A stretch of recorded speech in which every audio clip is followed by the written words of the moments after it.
Hello and welcome to Chicks Chat Radio. And for those of you watching on YouTube at Chicks Connect, I'm your host, Tita Freytag, chair chick of Spring Chicks in Springfield, Oregon, and your connection to health options that can change life. Today, I have the pleasure of introducing my friend and fellow Chicks Connect member, Kyda Dodson. Most of Kyda's career was spent in public schools as a community education coordinator and family resource center director. Networking and connecting people and projects were just a part of everyday life for Kyda. So when the opportunity to work in online business management and marketing came along, she felt very natural networking and connecting online and became a virtual assistant. Now, more recently, semi-retired, Kyda has opened Dodson Adventures Inc., a concierge service based in Eugene, Oregon. Welcome, Kyda. Hi, thank you, Tita. It's so exciting. And yes, we are members of the same Chicks group too. So, yeah. It's been really great to have you in the group. You've contributed so much to our group, and I'm really excited to have you here. So I'm just going to get right to it. Okay. I know there's always a story behind what people see. So tell us a story behind what you're doing today and what challenges, if any, you may have faced along the way. Thank you. My business, Dodson Adventures, one of the reasons that kind of evolved and I settled on that name is because now I'm in a place in my life to take adventures. So last year I took an adventure and I went to Haiti. And the reason I picked Haiti, of all the places I could have traveled to, my very first time out of the country, my very first passport, I go to Haiti. Well, my niece married a cousin of the founder and staff member of Project Living Hope, which is based in Haiti to empower Haitians to improve their lives in their country. And so while I was there, I would talk to the people I met and kind of make jokes about, shirt tail relatives, even though they're all cousins. They couldn't grasp that concept. I think it doesn't always go in translation correctly. But it was a wonderful experience. And today I thought I'd talk a little bit in some of my stories. They're over a year old, but I've kept in touch with staff and asked for some updates and talk about our COVID-19 issues here in America, comparing to how Haiti may face it if there's a large breakout there. They are having some issues, but it has not been huge. At least I have not heard that has happened yet. So in 2019, I planned my trip for January because I wanted to go when it was cooler. Well, cooler was in the 80s and 90s every day. Oh, wow. And maybe it got down into the 70s at night, maybe. So I can't fathom what it's like there the rest of the year. So a couple of medical incidents that happened while I was there that I thought were interesting. We were out making some deliveries. I traveled with a soccer team and they trained soccer coaches for Project Living Hope and then had soccer clinics in the afternoon that 200 and 300 children attended. So we were delivering something to the soccer clinic coaches. And I was just sitting in the van waiting for my driver. And one of the neighbors that I had met at the airport coincidentally came over and he spoke pretty good English. But he says, I need a word. I need you to tell me a word. And I go, okay. And so he says, he goes, my son, my 2-month-old son, he goes, he won't, and he was gesturing like holding a baby to the breast. And he goes, he won't eat. And I said, he won't nurse. And he goes, yes, nurse. And he says, and I go, at the breast. He won't nurse from his mom's breast? No. I said, how long has this been going on? And so he says, I've forgotten now exactly, just a short while that day or then maybe the evening before. And so I talked to him and we kept going over the words. Um, and and I asked him 3 or 4 times, do you have a doctor's appointment? Oh, yes. We're taking him to the doctor. When are you going to the doctor? Today. Okay. I said, this is important. You need to take that baby to the doctor. I mean, it's 90 degrees with a 2-month-old. And so, he visited and practiced English for a few more minutes, and then he went on his way. And when the staff person that was driving me came back, I told her about it, and she knew who he was. And I said, will they really take the baby? And she says, oh, yes, they will. And she says, I wonder why he wanted to learn those words. She goes, there would always be a translator there. And I said, I don't know, but it was very important to him that he could tell the doctor himself about what was going on. So, that was just a terrifying few moments worrying about that baby for me. And that could have just been a tragedy if they weren't on top of it or didn't feel like they had money to go, or many, many other reasons. Right. Another thing that was interesting, my second week there, we stayed at a guest house at a small hospital, and I took a tour. So they had a clinic on one side of the road and the hospital on the other side. So they wouldn't call the women who delivered the babies in the clinic a midwife, but they deliver, 40 to 60 babies a month. And the charge at that time was about 2,000 goods, which at that point was, I think, exchanging for like 87 goods to the American dollar. So roughly $20 to have a baby. So that doesn't sound too bad to us, but that's 2 days labor. The average pay in Haiti is $10 a day. So, 40 to 60 women would come into the clinic and have babies every month. And then they do have a hospital across the road if there's an emergency. I couldn't get anybody to tell me how much it cost if there was an emergency and they had to go across the street. But like here, the nurses commented that they think there's too many C-sections when they go across the street. But at least they're usually then taken care of. I did hear of one woman who was supposed to be one of our cooks at our guest house, that she had lost a baby a few weeks before. For whatever reason, the story was that they had gone to 3 different hospitals and kept getting sent on. And I have no idea if they didn't have the money or if the hospital wasn't equipped. And then, of course, later after I left, a lot of unrest started. And a nurse that I had met there that worked at one of the hospitals was just brokenhearted one night. They had a mother come in and none of the doctors could get there. The ambulance couldn't take her anywhere. The roads were blocked everywhere. And they lost that baby too. So just the challenges of third world nations that, we luckily don't have to face right now. Oh my goodness, I can't even imagine.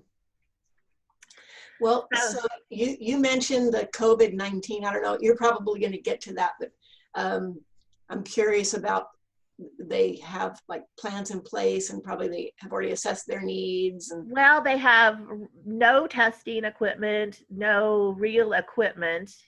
If I read a post correctly the other day, then one of the medical facilities that I'm on Facebook with has had a case. They're making masks just like a lot of us are here. And a lot of the nonprofit American, European groups and things that are there working are trying to follow protocols like are happening at home. But Haitian culture just cannot follow the kind of protocols that we are. There's huge amounts of unemployment on Haiti just to begin with. And most people are day workers. What they make that day pays for dinner that night. There's very little electricity, very little refrigeration. So you can't have a freezer stocked up or perishables stocked up at all. I went into St. Marie, or St. Mark, sorry, excuse me, that was a town a little bit away from us. It was about an hour and a half drive from Port-au-Prince and about an hour and a half drive to the next larger community. 160,000 people around St. Mark. The grocery store was about the size of a modest 7-Eleven. Wow. That's the grocery store for 3 hours each hour and a half each direction. Those people shop in the markets. And the markets, to me, that was one of the most terrifying experiences I've ever did. I mean, it was fascinating, but totally overwhelming. And you're out there in 80 and 90-degree heat with the meat just being there and anything else anybody wants to buy, and you're there bartering and haggling, to try to get enough dinner. People there, they buy beans and rice by the cup. They're just buying what they need for that night. Wow. So you can imagine, like I said, about 2 weeks after I left, there was huge turmoil of political unrest and protests that pretty much shut the country down. Schools had just really gotten reopened in January, and now they're closed again. The people about 20% of the people in Haiti who are regularly employed, a lot of those are teachers. So the regularly employed have been unemployed this past year. Oh my. So that, of course, if you can picture, that hurts economy all the way down. They're not going to the market or the stores like they did. So then, and I heard last year during the protests, I don't know now, but, the stores weren't taking in enough money to be able to reorder. So then there's the shortages stack up on top of each other. Right. So it's really hard for us to even fathom. I'm amazed that I have a lot of American friends that I met that are there. They were evacuated out during the protests last year, but they're there and working and trying to help, trying to keep their Haitian employees employed, trying to keep payroll going, and to make that small dent that they can. So one of the fun things I did, but again was very eye-opening to me, was I went to English classes that Project Living Hope offers.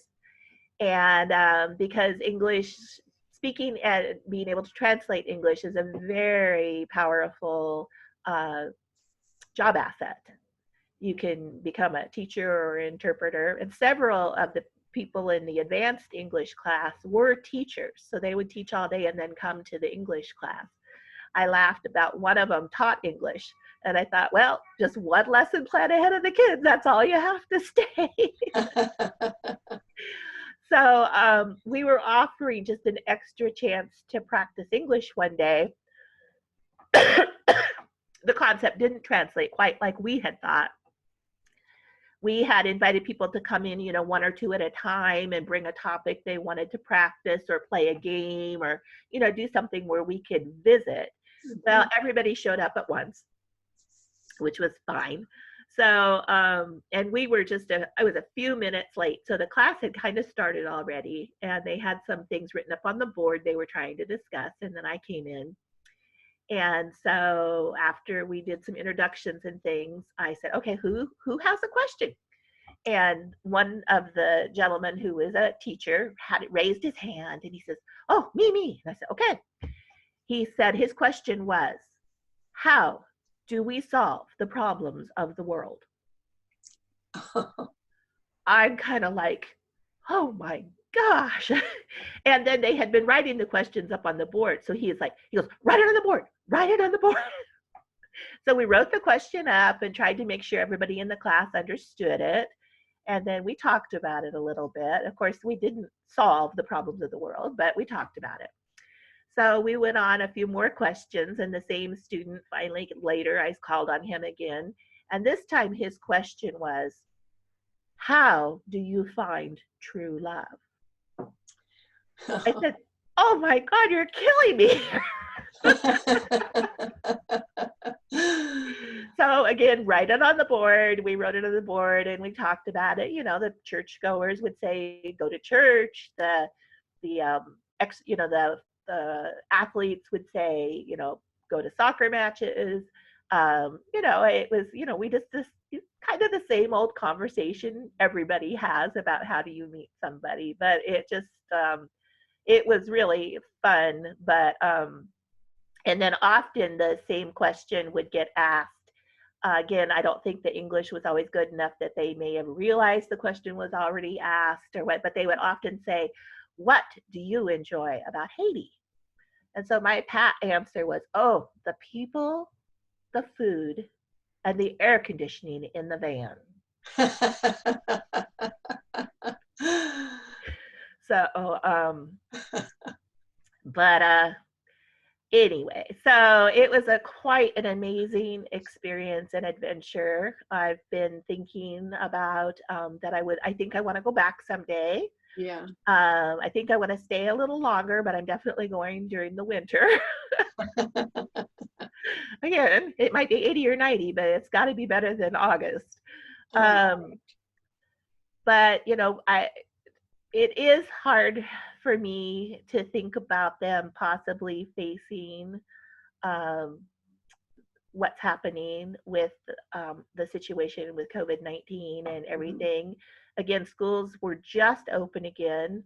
Now they're closed. Churches are closed. Most people can't really social distance because they have to go to the marketplace every day. Mm-hmm. And if there's work, they will work. It doesn't matter what it is or who it is. There's no masks or 6 feet apart happening.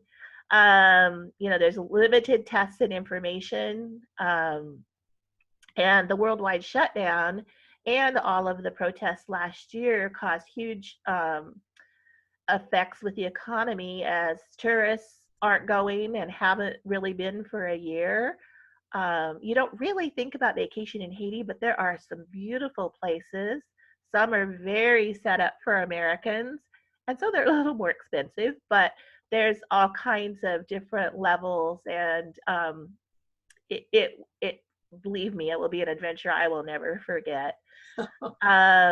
Many of the organizations there have had to adjust their programs, their staffing, and you know, all of that.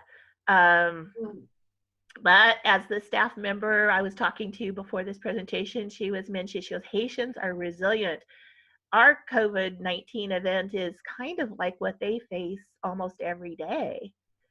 So, you know, they just are trudging along. They continue to have hope for a better future. They're a very joyous people. And they are just kind of used to schools being closed and job insecurity and widespread sickness and death. And isn't that a sad thing that's kind of normal? Yeah. So none of this is new to Haiti, but we'll have to see how they come through it, like a lot of other countries, ours and lots of others around the world. Project Living Hope and a lot of other nonprofits that are working in Haiti, they're just trying to keep things going, offer hope and encouragement, you know, do what they are permitted to do, and keep their own staff as safe as possible. Yeah. Well, I'm wondering, Kyda, I know that you have a real heart for that, and not only that, but you have your business that you're doing, and so and I'm sure sometimes they may go hand in hand, but how can listeners connect with you to learn more about maybe your work in Haiti, or how they can support, you know, your the organization that you do, or if they want to get in touch with you about your services? Tell us a little bit about how people can connect on on both of those topics with you. Sure. So again, my name is Kyda Dodson. I'm not sure if you'll have that spelled in the title or anything, but it's spelled Kyda. There aren't very many of us on Facebook or anywhere. So you can probably find me pretty easily. My business is Dodson Adventures Incorporated. My phone number, I would love to hear, give me a call. It's 541-285-8272.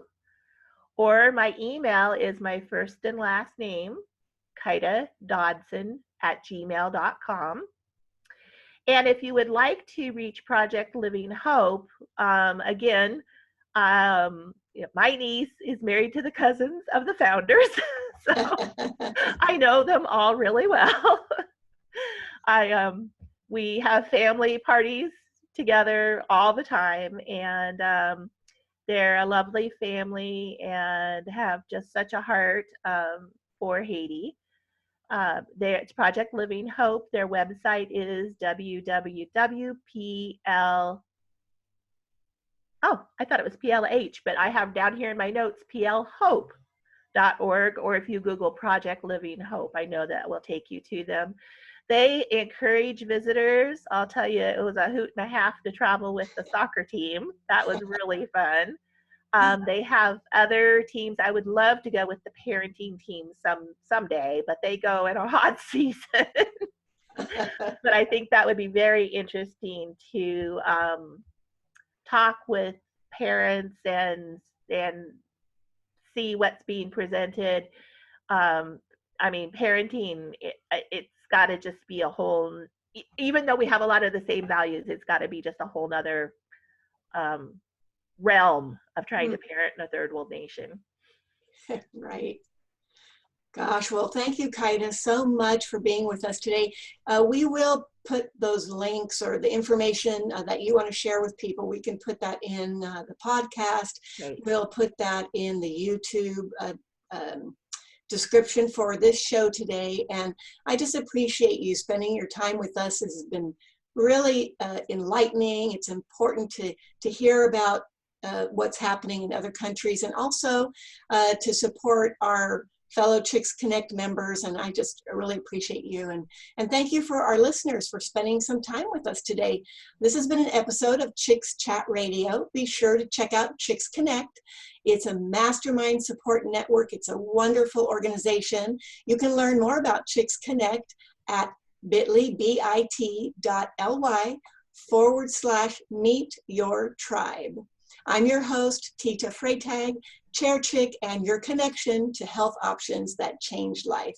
Once again, thank you, Kyda, for being with us, and thank you everyone for listening. Have a wonderful day. Bye-bye.